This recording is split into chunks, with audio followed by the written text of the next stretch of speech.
मेरे क्लास 10 के Avengers assemble, last word problem होने वाला है ये, एंड इससे हमारा चैप्टर भी कंप्लीट होता है। तो फटाफट आओ। मैंने क्या बोला कि जो भी हम लोग को ढूंढना होता है उसको हम लोग एक्स वाई ले लेते हैं। तो चलो मान लेते हैं इधर number of students in the class को मैं एक्स ले लेता हूँ। बट देखो जब क्वेश्चन पढ़ते हैं हम तो हमको समझ में आता है कि यहाँ पे रिलेशनशिप दिया हुआ है किसके बीच, number of students in each row and number of rows के बीच में। तो अब इनको भी तो मुझे वेरिएबल से डिनोट करना पड़ेगा क्योंकि मेरे को इनका वैल्यू नहीं पता है। तब तो मेरे 3 वेरिएबल्स हो गए टोटल। तो मैं क्या करूंगा, यहाँ पे मैं number of students in the class को वेरिएबल नहीं लूंगा, इधर मैं number of students in each row को एक्स लूंगा एंड नंबर ऑफ रोज को वाई लूंगा। क्यों? क्योंकि इनके बीच में रिलेशन दिया हुआ है क्वेश्चन में। बात समझ रहे हो? ठीक है। तो अब कोई तरीका है क्या कि मैं टोटल नंबर ऑफ स्टूडेंट्स निकाल पाऊं? मान लो कि मेरे पास अगर 3 रो है, ठीक है, और हर एक रो में मेरे 5 स्टूडेंट है, तो टोटल नंबर ऑफ स्टूडेंट्स कैसे मिलेंगे?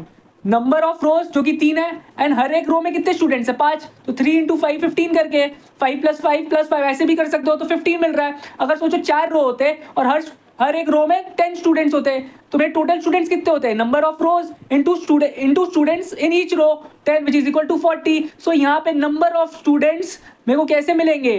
नंबर ऑफ स्टूडेंट्स होंगे x इंटू वाई। बात समझ लो। अब क्वेश्चन में क्या दिया हुआ है? If 1 student is extra in each row, तो अभी के लिए ईच रो में कितना है? x है। तो अगर एक एक्स्ट्रा हो जाएगा, बात समझो, तो x + 1 हुआ।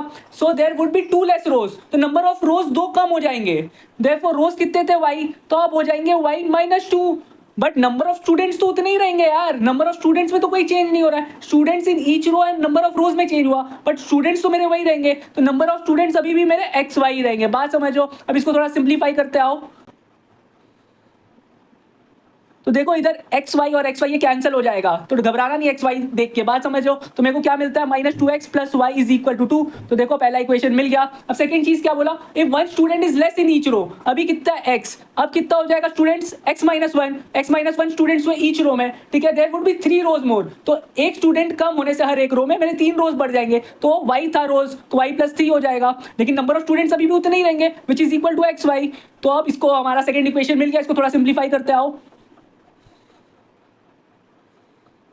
फिर से एक्स वाई कैंसिल, तो मुझे मिलता है 3x - y = 3। 3 को उधर भेज दिया, तो सेकंड इक्वेशन मिल गया। अब इनको सॉल्व करो। देखो सिंपली ऐड कर लो, ऐड करने से ही y एलिमिनेट हो जा रहा है। और मेरे को 3x - 2x x मिल रहा है, x = 5 मिल रहा है। तो number of students in each row 5 मिल गया। कोई भी एक इक्वेशन में बैठा दो, मान लो इसमें बैठा दे रहा हूँ, तो 15 - y = 3 इंप्लाइज दैट y का वैल्यू 12 मिल रहा है। तो नंबर ऑफ स्टूडेंट्स कितने हुए? एक्स वाई थे। 5 × 12 which is equal to 60 students is the answer. ठीक है।